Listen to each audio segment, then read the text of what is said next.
All right. Well, welcome to the first panel and second event of this conference on Great Power Triangle, Competing Visions and Strategies for Influence in the Middle East. We're going to do this panel a little bit more relaxed, so we're not going to be going up to the podium. I'll begin by introducing myself. My name is Farzan Sabet, and I'm a researcher at the Sanctions and Sustainable Peace Hub at the Geneva Graduate Institute. Now, the topic, of course, of this panel is on the Great Power Triangle. If memory serves me correctly, the discussion on great power competition in the Middle East began in earnest to gain traction in the early 2010s with the Russian military intervention in Syria to preserve the regime of President Bashar al-Assad there, as well as with the steadily growing Chinese influence in the region, including through the Belt and Road Initiative.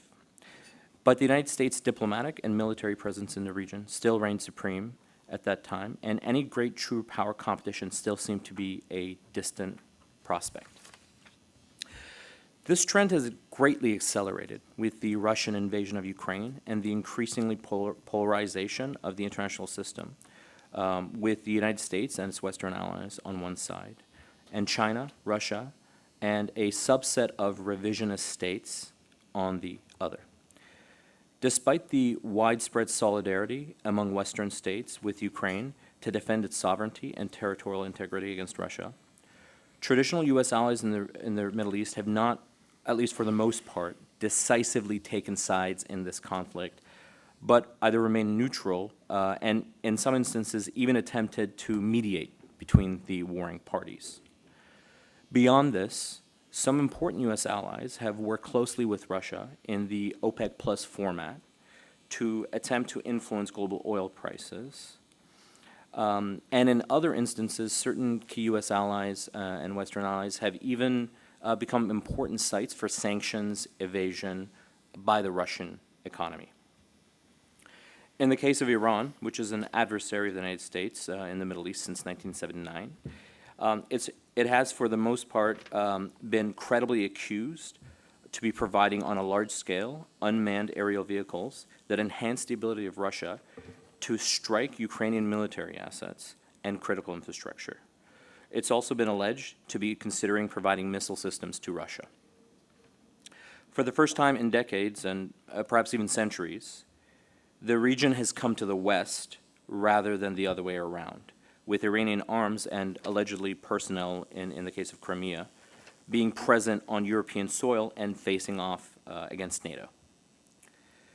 This year, Iran also gained membership in the Shanghai Cooperation Organization, a security body, and was invited to join the BRICS Plus format economic grouping, two moves that, at least symbolically, cement its alignment with China and this block of kind of revisionist states that we mentioned, seeking to assert sovereignty vis-a-vis the West, and both in the security and economic spheres. This year also saw China mediate a rapprochement agreement between Iran and Saudi Arabia, a development that sent shockwaves through the region and many believe signified China's influence in increasing diplomatic importance in the Middle East. And, of course, China remains an important economic player in the region, including in critical infrastructure, and may expand this role to, for example, building nuclear power plants without, for instance, the stringent requirements around the proliferation-sensitive nuclear fuel cycle activities that other nuclear suppliers, particularly the United States and Western nuclear suppliers, would probably require for such nuclear cooperation.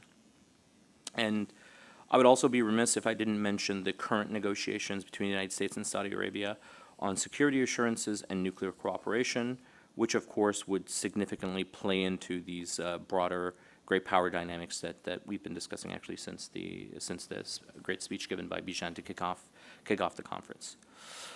With that opening, I'd like to introduce our esteemed panel who will be sharing their insights with us. To my right is Professor Dawn Murphy, who is an associate professor of national security strategy at the National War College. Before this appointment, she held various academic positions, including associate professor of international security studies at the Air War College, visiting assistant professor of political science at George Washington University, and a postdoctoral research fellowship with the Princeton, Columbia, Harvard, China, and the World Program at Princeton University. Dr. Murphy specializes in Chinese foreign policy and domestic politics, as well as U.S.-China relations and international relations. Her research primarily focuses on analyzing China's interests and behavior as it emerges as a global power. In her book, published by Stanford University Press in 2002, entitled China's Rise in the Global South, the Middle East, Africa, and Beijing's Alternative World Order, she extensively examines China's relations with the Middle East and Sub-Saharan Africa, so obviously highly relevant to this panel. To my left is Mr. David Schenker, who is the Taube Senior Fellow at the Washington Institute for Near East Policy and Director of the Linda and Tony Rubin Program on Arab Politics. Confirmed by the Senate on June 5th, 2019, he served as Assistant Secretary of State for Near Eastern Affairs through January 2021. In that capacity, he was the Principal Middle East Advisor to the Secretary of State, and the senior official overseeing the conduct of U.S. policy and diplomacy in the region, stretching from Morocco to Iran and to Yemen, with the responsibility for 18 countries, the Palestinian Authority, and the Western Sahara. He also supervised more than 9,000 staff and administered an annual budget in excess of $7 billion. Prior to joining the State Department, Mr. Schenker worked as the AFCN Fellow and Director of the Beth and David Geduld Program on Arab Politics at the Washington Institute from 2006 to 2019.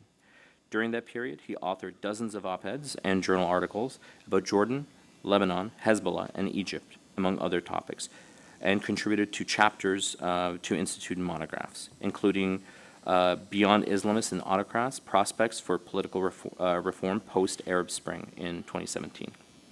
And our third speaker, Ms. Randa Slim, who's joining us virtually. I'm not sure if we can get her image up there, but Randa Slim is the Director of the Conflict Resolution and Track 2 Dialogues Program at the Middle East Institute. She also serves as non-resident fellow at the Foreign Policy Institute of Johns Hopkins University School of Advanced International Studies, or SAIS. Previously, she served as Vice President of the International Institute for Sustained Dialogue and held positions such as Senior Program Advisor at the Rockefeller Brothers Fund, Guest Scholar at the United States Institute for Peace, and Program Director at Resolve, Inc.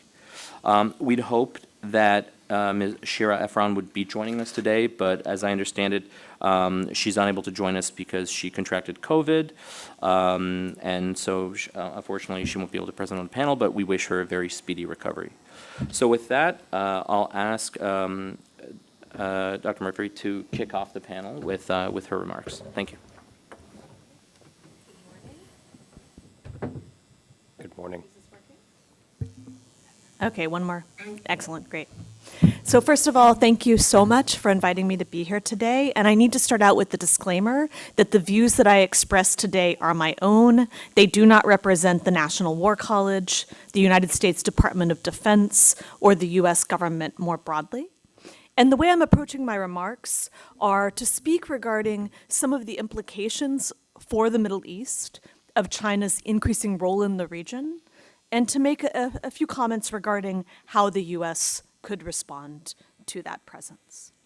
So first, I think it's important to think about what are China's interests in the region. I would say the most important interest is acquiring resources and markets to fuel China's own economic growth. And I do think it's very important to stress that from my perspective, the markets in the Middle East for Chinese goods and services across a broad range of sectors is just as important to them as energy or resources from the region. And that in many ways they see, especially in the Arab Gulf, but in the Middle East more broadly, I think they see these economies as very key markets for those goods and services going forward. The next most important interest is fostering support for China in the international system in an emerging era of multipolarity or bipolarity. So in the Middle East, having all of the League of Arab States, plus Iran, Israel, Turkey, right, the region much more broadly, supporting China in international forums, whether that's the United Nations, the G20, the World Trade Organization, the BRICS, other informal groupings. But they very much want support from countries in this region. The next most important interest is ensuring China's own domestic stability by having countries in these regions not criticize China for its behavior in Xinjiang and its treatment of the Uyghurs. So ideally, silence, but the degree to which they're able to get more proactive statements that are supportive of China's behavior, that also is an objective. China also has a desire to advocate for developing country causes. This goes all the way back to the Mao era. Very much China in the past saw itself as a leader of the third world, a leader of the developing world, today as a leader of the global south. China also has a desire to safeguard its citizens and businesses. I think you're all familiar. In Libya in 2011, they had to evacuate out 35,000 citizens. You had similar dynamics in Yemen, in Syria. Increasingly, Chinese citizens are targeted by terrorist activities, by kidnappings, by other potential threats to their safety. And finally, China wants to protect its territorial integrity and sovereignty from the US by having support from countries in the Middle East for its objectives in other regions. So before 2010, you didn't see this behavior as much. China had a very siloed approach of really separating its behavior in Asia from Latin America, from Africa, from the Middle East. But increasingly, China wants support from countries in the Middle East for its stance in the South China Sea, for its behavior in Hong Kong, for its interests in relation to Taiwan. That's a longer standing, that goes all the way back to the Mao era, obviously, but increasingly definitely wants support in relation to Taiwan and to non-intervention and non-interference more broadly. I will come back to these interests at the end of my presentation because I think it's important to think about those interests relative to US and broader Western interests in the region, to think about how they overlap or how they possibly are in tension. So that's from an interest standpoint. The way I would really describe China's interactions with the Middle East at this point would be that there's been a linear progression over decades of China's expanding interests and behavior in the region, and that China's been building many institutions and utilizing a wide range of foreign policy tools across its instruments of power, economic, political, security, et cetera, to pursue its interests. Some prominent examples that have already been mentioned by some of the speakers this morning: it's established cooperation forums in order to coordinate its very broad multilateral relations with these countries across a broad range of functional areas. The ones that are relevant for the Middle East, broadly defined: the Forum on China-Africa Cooperation, established in 2000, includes North Africa. The China-Arab States Cooperation Forum, established in 2004, includes all of the League of Arab States. And increasingly, the Shanghai Cooperation Organization, that's already been mentioned, it was established in 2001, originally with China, Russia, and Central Asian states. Over time, India and Pakistan joined. Most recently, Iran has become a formal member, and then there's been discussion that Turkey may pursue formal membership. And at this point, 5 out of 6 of the Gulf Cooperation Council members are now dialogue or becoming dialogue partners together with Egypt. So increasingly, the SCO is expanding to include the Middle East. So you have some countries that actually are part of 3 different cooperation forums at this point. Another important foreign policy tool would be special envoys that China has been establishing to attempt to contribute to peace and stability in the Middle East and address what it sees as hotspot issues. The first one that was established was the Middle East Special Envoy for Middle East Issues that focused on the Middle East peace process starting in 2002. So at this point, you have multiple decades of that special envoy operating. In 2016, they established a special envoy for Syria to attempt to contribute to resolution of the Syrian civil war. Most recently, as has already been mentioned, earlier this year, there was the brokering of a deal between the Kingdom of Saudi Arabia and Iran that China helped to facilitate. We can talk in Q&A the degree to which China was actually involved, but that is not a special envoy, but I would say it squarely falls within this type of behavior, this desire to bring parties together and to mediate, and it is the very first example that we have of China successfully brokering a deal between two regional rivals in any part of the world. And most recently, as I know you are all familiar with, although the special envoy for Middle East issues has been operating for a long time, after the Saudi-Iran deal, China has expressed a reinvigorated or re-emphasized its desire to contribute to negotiations between the Palestinians and Israel. So that's the special envoys. They've also pursued free trade agreements with the Gulf Cooperation Council, with Israel, as well as with Palestine, as an example. They're establishing special economic zones across the region. They're heavily involved with strategic partnerships. They have established strategic partnerships with the League of Arab States, with the African Union, with the Gulf Cooperation Council, as well as bilateral strategic partnerships with every major country in the Middle East minus Israel. And so they have strategic partnerships with Saudi Arabia, with Iran, with the Emirates, with Egypt, with Turkey, with Morocco, et cetera, et cetera. The most recent strategic partnership that they are pursuing is actually with the Palestinians that they announced earlier this year. In the military domain, they've been heavily involved in United Nations peacekeeping operations, in multilateral efforts to combat piracy in the Gulf of Aden, and they established their first overseas military base in Djibouti in 2017.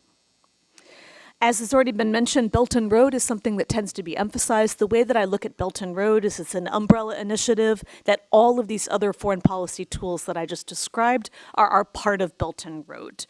And that I would also note that Belt and Road and many of these other activities very closely align with the vision that many countries in the Middle East have for themselves. So whether it's Saudi's Vision 2030 or the other kind of vision plans, especially in the Arab Gulf, China's behavior very much complements a lot of those aspirations. So at this point, China is the top economic partner of almost all countries in the Middle East. And you have to look at a number of different metrics. You know, in some cases you're looking at flows, and that's where, as far as current trade or current flows of foreign direct investment, that's where China ends up normally being number one. When you start looking at investment stocks, foreign direct investment stocks, there are still a number of metrics where the US or Western Europe or other actors continue to be predominant. But increasingly, China is the top economic partner of many countries in the Middle East. On the political front, it is an increasingly important political actor using the foreign policy tools that I've already described. And I would also note that as a political actor, China portrays itself in, I'd say, a special way, trying to differentiate itself from the US and from Western powers more broadly. So it portrays itself in the political space as a defender of sovereignty, as a champion of development and South-South cooperation, as a promoter of connectivity, as an advocate for international institutions. It also highlights that it's a balanced actor compared to the US and to Western powers. What it means by that is that it has positive relations with every single country in the Middle East. And it also tends to stress its lack of a colonial history in this region compared to others. So it is very much a rising economic and political actor.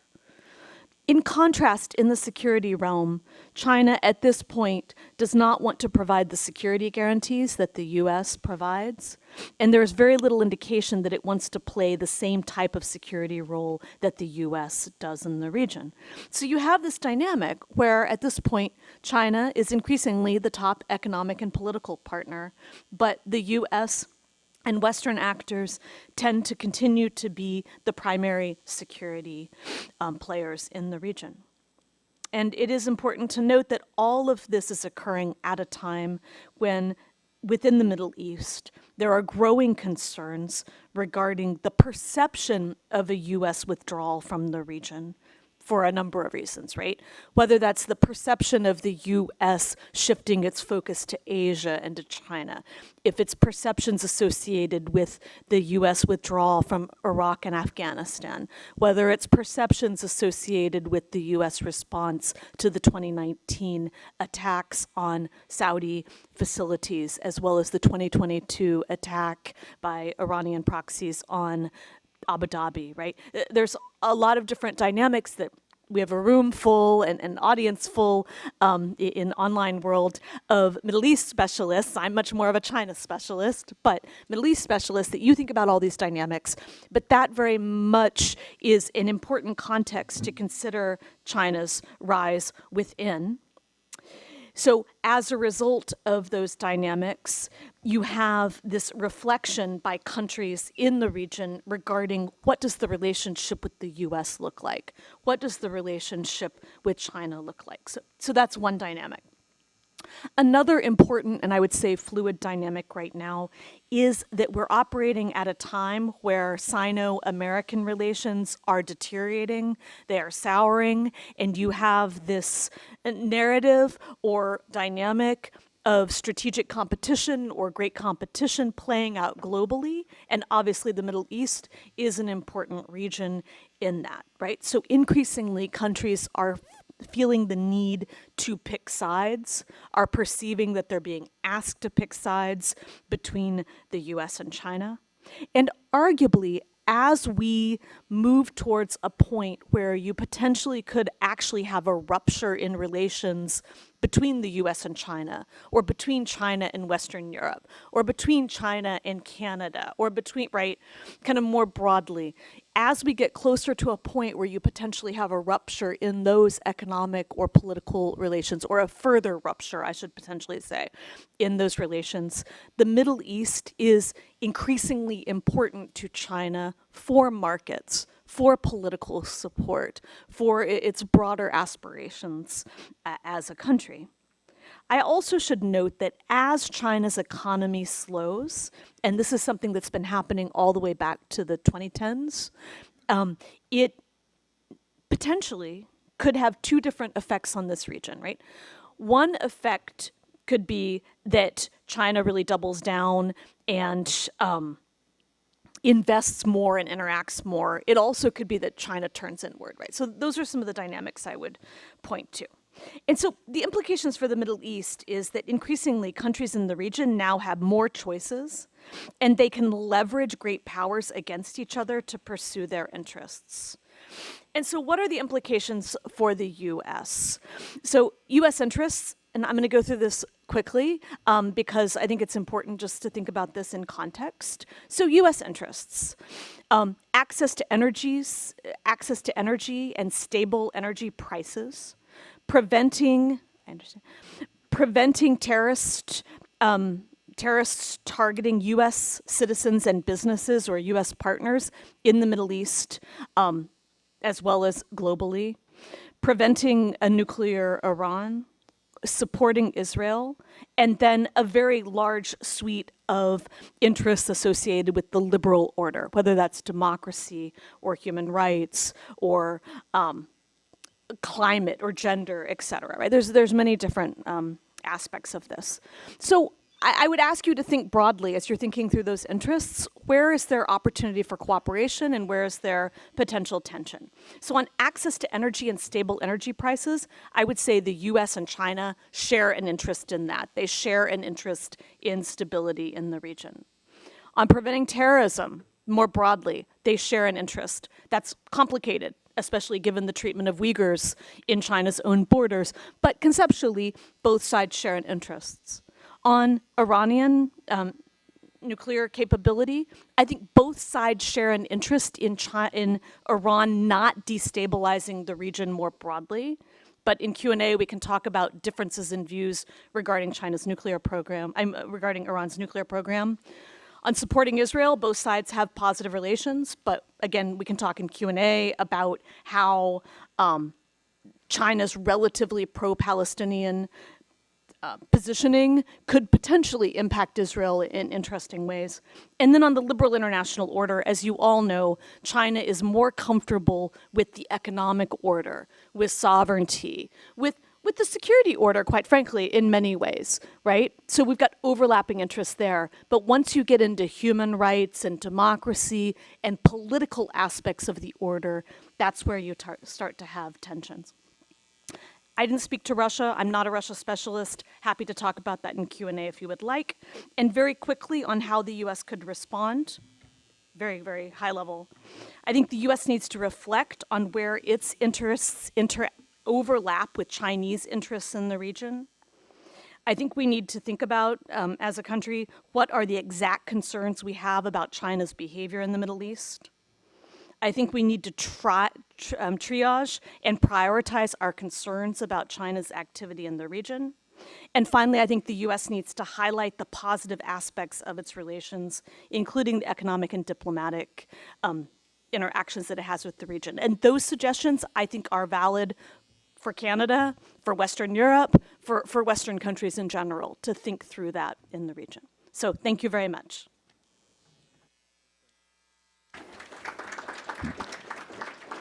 Thank you very much, Professor Murphy. Both comprehensive but also concise. I have lots of questions, but I'll save them for towards the end. Onward to you, David. Thank you. Well, thank you, and thank you to the Institute. It's great to be with you here today. After Professor Murphy's very comprehensive talk, I was going through and crossing out things I was going to say. So this will be a shorter presentation. So China and Russia have been moving closer together for years. The war in Ukraine, I think, expedited this process. But if we go back, we're to the Obama administration, we have the so-called pivot to Asia, which was announced during that administration, but it wasn't implemented, I think, in any sense. It was really implemented during the Trump administration with the rise of COVID, the face mask diplomacy, et cetera. And as the United States started redeploying actually, real concrete steps to implement this policy shift, there was an obvious reaction from China. Along with this, but actually during the Obama administration, I want to say there was a major shift in long-standing U.S. policy, in fact, a policy that had been in place for successive administrations since 1973. That was keep Russia out of the Middle East. President Obama, for one reason or another, I think it was during the war in Syria, he welcomed the Russian military deployment in Syria. At the time, I believe he said that it would be a quagmire for Moscow.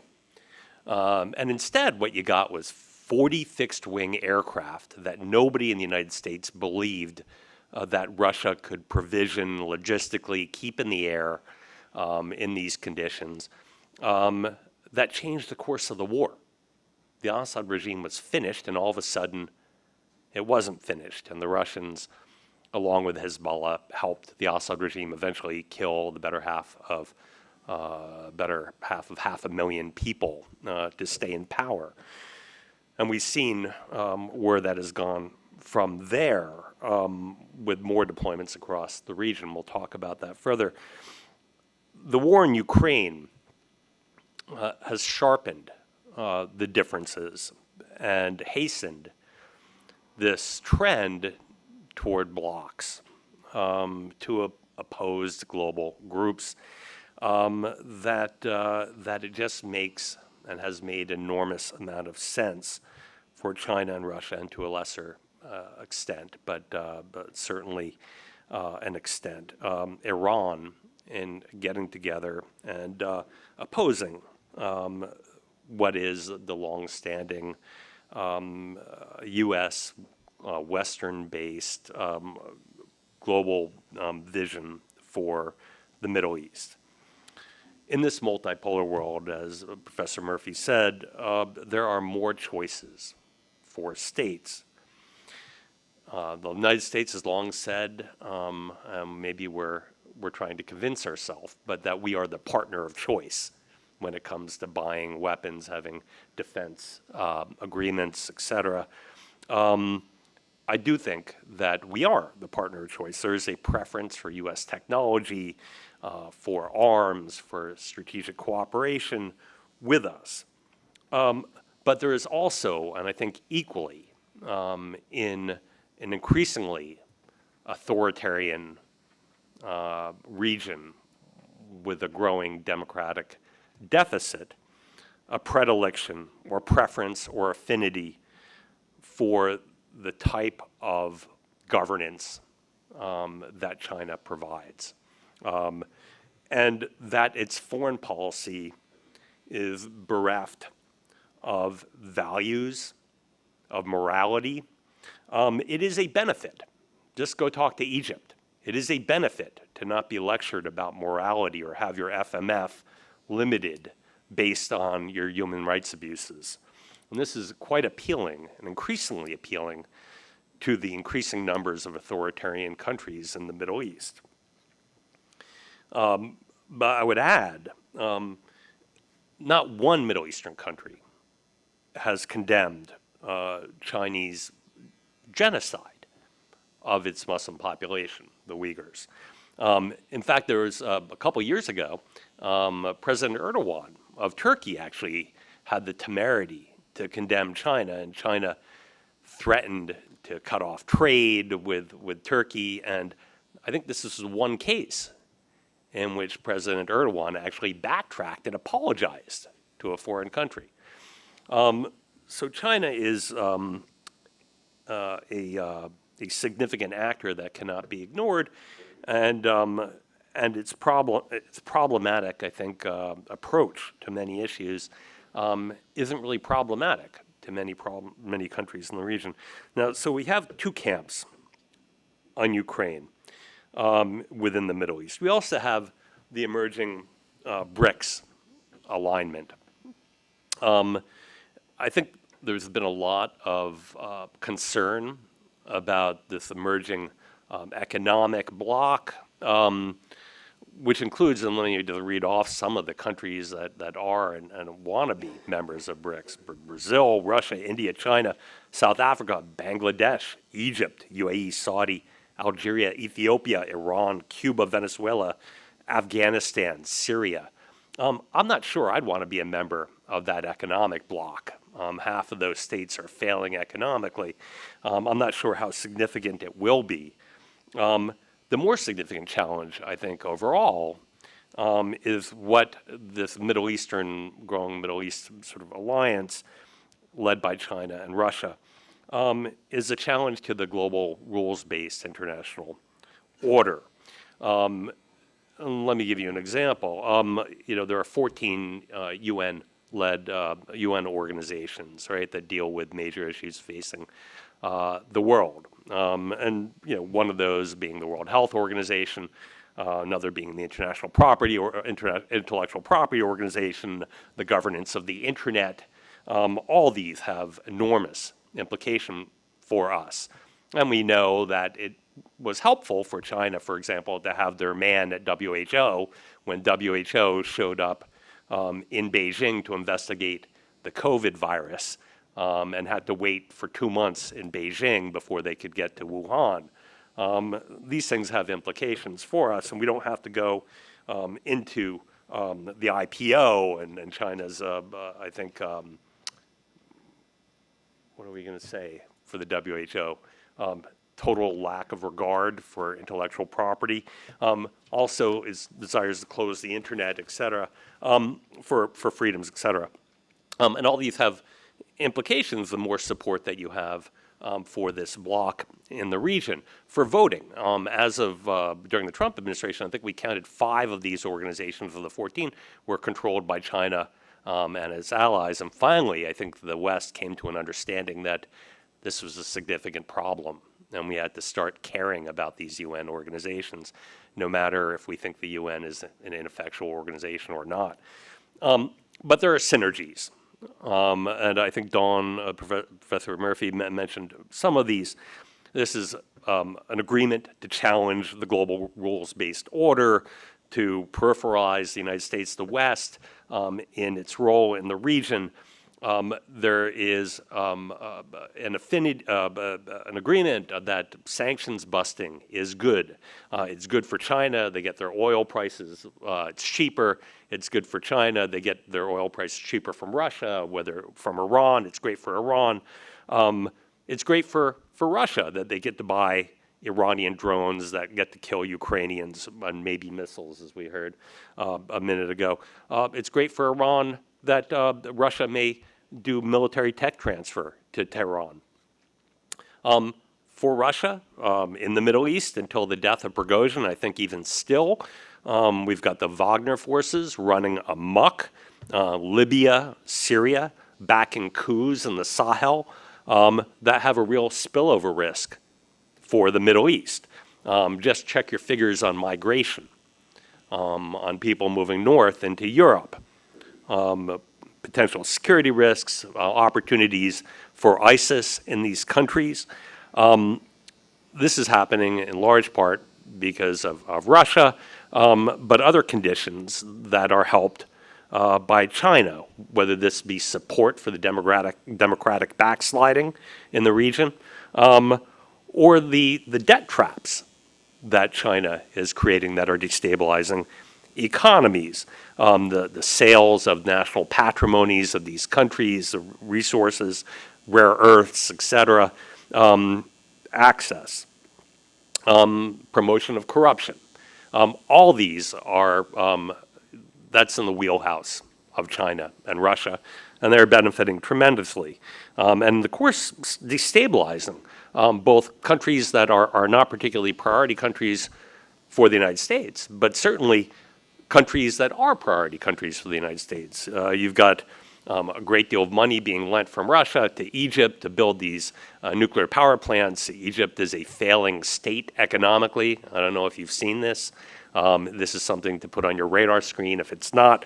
But even Jordan, United States' best Arab ally, has a debt trap in Atarat. It's a power plant that the Chinese lent $1.6 billion and are now charging extortionary prices to generate electricity. When this plant operates, Jordan will lose $400 million a year, and this is only a country with a budget of like $12, $13 billion, right? And a $2 billion annual debt. Just ask Djibouti how the debt trap works out. China gets 100-year leases on ports, and these ports turn out to be military ports. There is no division with China between civilian and state PRC ownership. Everything is in the service of the party. Let me just finish up. I've got a couple more quick points. We're seeing an epidemic of strategic hedging because of the opportunities and the choices. China has these economic ties. The United States is still the only country that can provide the security umbrella, but there is, I think, some doubt. I'll talk about this at the next panel that I'm on.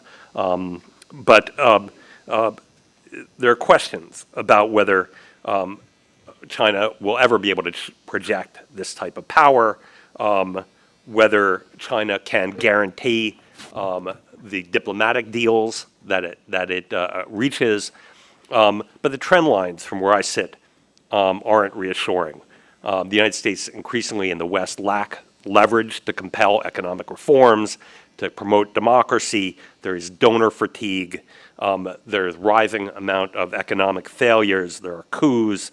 And there is an increased opportunity, I think, regrettably, for instability in the region because of Chinese and Russia's increased involvement. So thank you. Excellent. Thank you very much for that presentation. Again, lots of themes which I think we'll come back to in not only the end of this panel, but subsequent panels.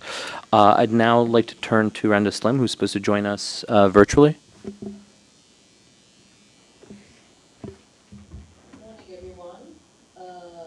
joining you from Beirut, from the Middle East. Thank you to the Institute of Peace and Diplomacy for the invitation.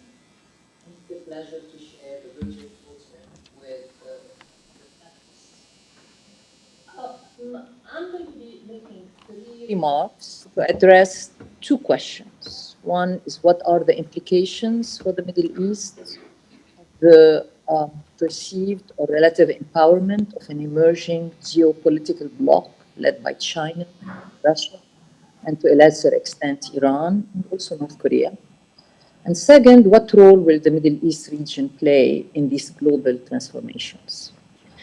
The first remark is that one implication for the Middle East of an emerging geopolitical bloc led by China, Russia, to some extent Iran, North Korea, facing a US-led coalition of allies, that states in the region like Saudi Arabia, like UAE, like Turkey, like Egypt, are in a position to play a critical role in this era of geopolitical competition, thanks to the geography they occupy, but also the clout that some have, especially oil and gas producing countries, due to the massive windfall from oil prices that they are experiencing. These countries, as well as the majority of Arab states, with the exception of Syria, have decided that their interests lay in playing both sides. Countries like the Saudi Arabia and the UAE, longtime security partners with the US, are shifting economically and technologically toward China. Both countries keep strong ties with Russia, even amid its war in Ukraine. There is ideologically, most countries in the region are more closely aligned with the ideologies of with the kind of regimes in China, in Russia, than with democracies. Today, they have more in common politically with the United States rivals than with the United States itself. Now, as this geopolitical competition between these two blocs protracts, you are going to see these states being in a position to play a significant role in global affairs, building on what Professor Murphy has mentioned, that global power like China is looking for support, from countries in the region on a variety of its policies, domestically toward its own Uyghur population, but also regionally and internationally. Now, a second implication of this geopolitical competition that is experienced by leaders here is this growing drive, especially in GCC countries, for regional agency and for leaders in the MENA writ large to take control of their affairs. A short-term catalyst for this development has been Russia's war in Ukraine. For the first time in almost 2 decades, the region's political, security, and economic trajectory is being impacted by a conflict outside of its geographical territory. As geopolitics move away from the Middle East and refocus on Europe, there is a broad consensus in the MENA region that it must act now to help itself and reformulate its own security architecture. Also contributing to this drive for regional agency is something that Professor Murphy has mentioned, which is a prevailing perception, and I emphasize perception, whether it is underpinned by real facts, we can debate and argue about that, is a prevailing perception among regional leaders, US partners and foes alike, that US is deprioritizing the MENA region. Now, this deprioritization, as David has mentioned, goes back, to Obama administration pivot. So it has been at least a decade in the making. But I think the region, especially the GCC country, did not realize it until the Abqaiq attack in 2019. This is when they really, when it really hit them, when they really, an administration at the time that was seen as pro-GCC, pro-Arab, did not do much in terms of, coming to the defense of countries, coming to the defense of Saudi Arabia when 50% of its Aramco installations have been attacked. Later, during the Biden administration, that perception was even reinforced after the Houthi attacks on Abu Dhabi and the delayed reaction by the Biden administration to provide support to the UAE. So there is a perception, but also there are these facts which leaders and officials, experts in the region mention when they say that this US deprioritization of the region is the new norm and is here to stay. Now, true or not, this perception is driving much of the strategic calculus of regional actors vis-à-vis China, Russia, and the US. Add to that, also in terms of regional agency, is this new crop of young regional leaders, especially in GCC countries, along with the influx of tremendous wealth to GCC country. And most importantly, the focus on domestic socioeconomic development, which is part of the new ethos in the region. The Arab uprisings, and most recently the uprising in Iran, have made it clear to regional leaders, especially mostly I'm talking about here, Arab regional leader, that if they do not provide sustained economic development and opportunities for the large youth cohorts entering the job market, political consequences will follow. Much of this domestic economic development will require a more peaceful region and elements of cooperation among states, certainly among Middle Eastern actors between GCC and Iran, but also between Middle Eastern actors and global powers like the US, China, Russia, and the EU. One point, if I'm allowed here to make quickly, and it has been referred to in the previous panel in discussions about democracy and what happened to the Arab Spring, is that I think right now we are seeing in the region, and that's where the affinity between the regimes here and countries like China and Russia ideologically is more apparent than affinity with the United States, is a partial re-emergence of the old authoritarian order. Except that this time, the old authoritarian bargain is not as possible, especially for countries like Egypt, like Tunisia, like Jordan, that are suffering enormous economic headwinds. Countries in the GCC are in a better position to, meet or live according to that old order. But there is weariness, there is tiredness in the region of conflicts, wars, and people are more interested basically in improving their economic lot, in improving their lives. And you see then that also is pushing, in my opinion, this momentum for de-escalation, basically a bottom-up pressure for de-escalation in the region and for reconciliation in the region among former opponents. Finally, given these two developments I just mentioned, how should Western countries, primarily the US, deal with this increasing multipolar world as it's affecting the Middle East?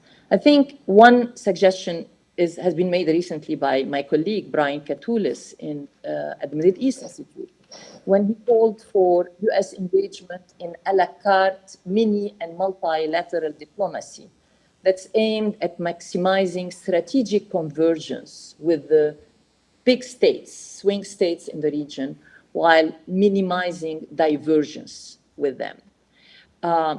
These swing states, be it Saudi Arabia, be it Turkey, be it UAE, be it even Egypt, they will continue to opt for flexible diplomacy when it comes to this geopolitical competition. Gone is this old US, for example, gone is the old US-Saudi relationship, but it's gone for both sides. It's gone for the Americans, and it's also gone for the Saudis. So the US and its allies, in competing with this other geopolitical bloc that is trying to expand its influence in the region and is succeeding to some extent, as both Professor Murphy and my colleague David have indicated. So one way to do it is by offering benefits of real value to these countries in the region, be it assistance working with them on climate change, which is now increasingly, thankfully, a big topic in the region, on transport corridors, assisting with de-escalation efforts, as is the case with normalization of relations between former opponents, as is the case with the ongoing negotiations for normalizing relations between Saudi Arabia and Israel. And let me quickly here say my take on the China brokering the Iranian-Saudi deal. I mean, this deal, if you look at the agreement, it's really nothing more than a gentleman's agreement.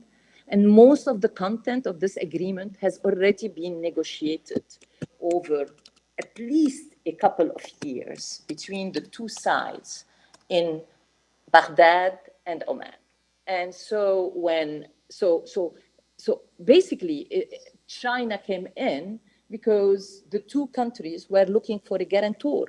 The US cannot be that guarantor, given its lack of relationship with Iran or its unacceptability as a guarantor to the Iranians. I mean, and President Xi happened to be in Saudi Arabia at the end of last year, and he took up the opportunity of playing the guarantor role. But in terms of the specifics of the agreement, the role that China can play is not your typical guarantor role. I mean, it's much less than that. And as I said, it's nothing more than a gentleman agreement between Iran and Saudi Arabia. Another area where the US can play an important role is in mediating maritime borders conflict. They have done so successfully between Lebanon and Israel. There are a lot of maritime borders conflicts coming up: Kuwait, Iraq, Kuwait, Saudi on one side, Iran on the other side, on the offshore Al-Durra gas field, Al-Durra gas field. There is, another area where where the US can play an important role is promoting regional integration in the MENA, but also with other countries, as we have seen recently with the IMEC. And, the IMEC, by encouraging economic ties between Persian Gulf countries and India, you are increasing reliance of these countries on Chinese trade and money, and these are two important regions to do so. So, but this engagement, again, it should not be unconditional. I think engagement of China and Russia with the region is in a way not contingent on any kind of delivery on human rights issues, on political participation. I think this is where the US and the West should come in. I mean, these are the countries that should make this condition in their engagement with the region and keep working with actors in the region to push for that. I will stop at this point. All right. Thank you, Randa, for that excellent presentation, especially coming from the region and from more of a regional perspective. So now I'm going to use my chair's prerogative to ask what I hope will be quick and concise questions to each of the speakers. I'll limit myself to one speaker, and then we'll open it up to hopefully at least one round of questions from the floor. So beginning with Professor Murphy, there's this narrative about polarization of the international system as it's playing out in the Middle East. And in this narrative, obviously, Iran is being polarized on the side of this China-Russia bloc. But from what you've said in your presentation, China has much broader interests, especially in its pursuit of markets and resources that don't exclusively focus on Iran. And it's actually making all these partnerships and making efforts through the various vehicles that you discuss to improve relations with all of this state. So it seems that, at least from your presentation, China doesn't necessarily want that polarization to unfold in the region. Is that a correct assessment? I'll ask everyone questions and then we'll begin. So first question for you. Second question for Mr. Schenker. I'm wondering what insight you might be able to provide us on a prospective U.S.-Saudi agreement and how such an agreement would play into these dynamics that we've been discussing. Would it actually perhaps accelerate polarization because at this point China has less of an incentive or room to play off, let's say, U.S. against China? And then for Randa Slim joining us from Beirut, I'm curious what, if any, implications potential great power competition in the region could have for the Israel-Palestine conflict. Thanks, and looking forward to your answers. I guess we'll begin with you. Thank you. Great. So to be brief, I actually would push back on the narrative that there is a China, Russia, Iran bloc. I think China and Russia have some overlapping interests, and it's been mentioned, as far as cooperation in the Shanghai Cooperation Organization. And I think over the years, China has had a level of comfort with Russia's operations and behavior in the Middle East. But I would push back on the whole bloc concept. And in relation to Iran specifically, I would say China wants to have very positive relations with Iran as well as all of the other countries in the Middle East, and has been very careful in trying to balance its relations between Iran and Saudi and the Emirates, et cetera. And ultimately, though, if you were looking at a hierarchy, I do think at this point you can make the argument that the Arab Gulf countries are more important to China than Iran is. If you look at current imports, Iran comes down at about number 7 after the major energy suppliers in the region. And ultimately, China does not want to pick sides. So I think it is trying to be careful in that way. But I think I'd be very careful in characterizing China's relations with Iran as more important than other countries in the region. Thank you. Yeah, Mr. Schenker. So at the risk of saying what I'm going to say later this afternoon in the next panel, the agreement that the United States is going to broker, or that may broker, and if it does so, it will be within the next 5-6 months, because then we get into silly season and elections in the United States, and it's not going to be able to move anything through Congress at that point, and it's going to be a major component of the deal, which was a security sort of guarantees or treaty between the United States and Saudi Arabia. I don't think it's going to change much in the region. Once again, the United States is and will remain the security guarantor, the umbrella. China very much so appreciates that role. A decade and a half ago, I was in China and talked to Chinese about this, and they basically said, we are freeloaders on the U.S. security role, and we're very happy to eat your lunch. Basically have you invade Iraq, topple Saddam, and then go take all the oil contracts there, as long as we provide security. I don't see this in changing, nor do I see, even an agreement with Israel changing somehow the balance. This is, at the end of the day, an insurance policy for Saudi Arabia that is increasingly concerned about U.S. commitment, Western commitment to security in the region. It's one of a number of things it's doing, including this de-escalation with Tehran. They can do these things simultaneously, and they all play to Saudi interest. So I want to talk more about that later this afternoon. Thank you very much. And Randa Slim? Well, the Palestinians have so far been absent from many of these fora of de-escalation fora, starting with the Abraham Accords, moving to the Negev Forum. Now it looks like the Saudis, at least Saudi leadership, has been making all, the right remarks that a deal with Israel or normalization with Israel will be contingent on progress on the Palestinian front and on providing a set of incentives that will benefit both Israel and the Palestinians.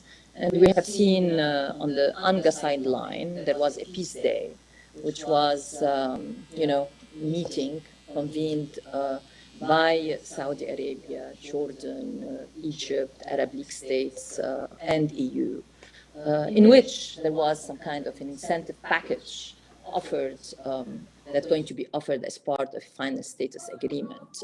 But still, there is this emphasis on the two-state solution, which, according to all the dynamics on the ground in Palestine and Israel, it's no longer viable. And so the question is, what kind of incentives will be offered, and then especially to a right-wing Israeli government to give anything to the Palestinians, and what kind of concessions do the Palestinians have to live with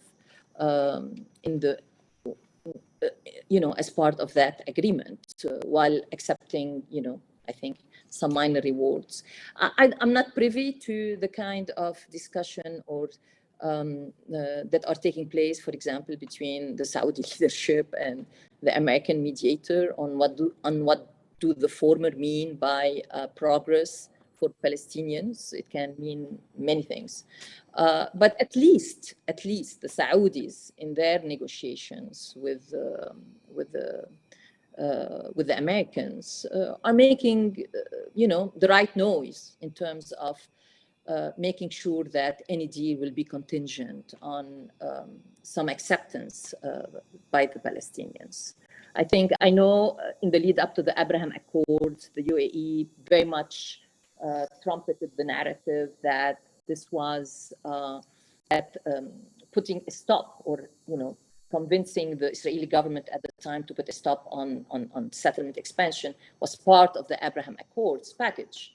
But it's at the same time, you're going to continue to have countries like Iran working through its proxies, the Palestinian Jihad in Islamic Jihad in Palestine, as well as Hezbollah here in Lebanon, to make sure that that deal maybe does not come forward, or does not progress as it's expected as far as Palestinians are concerned, because it's going to rob them of one important narrative or one important raison d'etre for their resistance. So, and then you have to also talk about the disarray in the Palestinian leadership, the lack of trust and legitimacy that the average Palestinian has in the PA, and the conflicts inside Israel, the divergences that are increasing between a majority of Israelis and the Netanyahu government. So all of this, basically, for me at least, make me a little bit, less sure and confident that this de-escalation momentum, even in normalization agreement between Israel and Saudi Arabia, if it were to happen, and I agree with David, it has to happen in the next 5-6 months. I don't know how the Biden administration can pull it off, given the hyper-partisanship that exists in the United States, including on foreign policy. But if they were to pull it off in the next 5 to 6 months, I don't know really how much of an impact it's going to have on making major progress on the Israeli-Palestinian. All right, thank you very much. I think we have a hard stop in 4 minutes or so, so I think we have time for 2 quick questions from the floor. If anyone has a question, please raise your hands. Yes? So maybe we can take a microphone there, or if you want to go up to the... All right, so since you're already there, we can maybe begin with your question if you have one, and then we'll... Thank you. Is this working? Is it? Okay. So thank you for being here. I'm Tristan Price. My question is in regards to the United Nations Convention on the Law of the Sea and how it applies to the Middle Eastern situation. We know that China has had the situation in the South China Sea and has been eroding the law of the sea over there with their 9-dash line. And there are many issues with the law of the sea in the Middle East, especially around Turkey, who has its own recognition of how the law of the sea should work. And with so many countries in such a spot where there are lots of deposits in these areas, Do we foresee that there are going to be issues regarding water rights coming in the future in regards to the Middle East? Thank you. And the second question, and please introduce yourself before asking the question. Yes, very good morning. Guillaume Decaux, I'm the new political counselor, European Union delegation. Thanks a million for your insight and the presentation. Very, very instructive. I'm just back from Baghdad, where I was in our delegation three weeks ago. So what you said echoed to what I think. My question to Professor Murphy is on China influence on its diplomatic power. You mentioned the deal brokered between Saudi Arabia and Iran and the resumption of diplomatic ties. And we know that the deal more or less was brokered by Baghdad. There was six previous meetings, and the seventh happened to be in Beijing, mainly linked to the infighting and the civil war episode in Baghdad in August. And my question is, what is the real power, real diplomatic power of China in the region? Because it was a kind of easy win, a diplomatic success for sure on the international stage, but we know that all the practicalities, all the details, which is the utmost importance to broker a deal, was done by other third states. So the question is, what is the real power of China in terms of diplomacy? What was given also behind? Maybe some economics power, if you have more insight on that. And the second question is... Sorry, we'll have to limit ourselves to... We have a hard stop, so we have to limit ourselves to... What is the impact with the other special representative and the Western, US and EU, with China in this diplomatic influence? Thank you very much. All right. So if we can, because we do have a hard stop, let's limit ourselves to a 30-second round of answers if possible. Thank you. So I would say the vast majority of China's diplomatic power is really through the cooperation forums and the special envoys and the strategic partnerships, right? It's not that deal. I think the significance of that deal is that Saudi and Iran chose to highlight China's role, and that China is less concerned about a U.S. sphere of influence and is willing to really publicize the prominence of its political role. But I agree with the comments earlier, kind of more broadly, about Iraq and Oman are really the actors that brought that together, and ultimately Saudi and Iran wanted a deal, and that's what's most important. On the deal, again, I think that China pushed down an open door. Saudi was ready for regional de-escalation, and there wasn't a whole lot that had to be done here. And the United States, in any event, doesn't talk to Iran. So, as for the water rights, there is some real conflict in the Eastern Med, particularly with Turkey. Turkey may overcome that with Greece. They've got some issues, with what has been done with Libya, but nobody has recognized this so far. Eventually, this is going to have to be defined bilaterally, and parties can come to agreements that are reasonable. But maritime borders, as you know, are more of an art than a science. As for water, they're going to run out of groundwater pretty soon, sooner rather than later. This is going to depend on regional cooperation and on desal. That's the only way it can go. Thank you. And Randa and Beirut, any final comments? On water rights, I'm going to, because I've been working in that area also, on, I think the water conflicts between Turkey, Iraq, and Iran, I think it's an area that, and that it has to do not in terms of boundaries, but in terms of sharing, sharing the water. And so far we have seen reluctance of these countries to use multilateral forum and preferring to stick to bilateral agreements. So, but the maritime boundary disputes, I have to say, as I mentioned in my remarks, is something that really will need and is in need of some kind of mediation. And the US has had pretty good experience with the Israeli Lebanese. All right, thank you very much. Please join me in a round of applause for our speakers. That was an excellent panel. We'll be transitioning pretty quickly to the next panel. We'll have to be a 3-4 minute break. Please don't get up from your tables. And we're very lucky to be joined by Chris Backemeyer, U.S. Deputy Assistant Secretary of State for Assistance and Coordination. at the U.S. State Department, so that'll be coming up pretty soon. Have a drink of water, and yeah, we'll get into the next panel shortly. Thank you.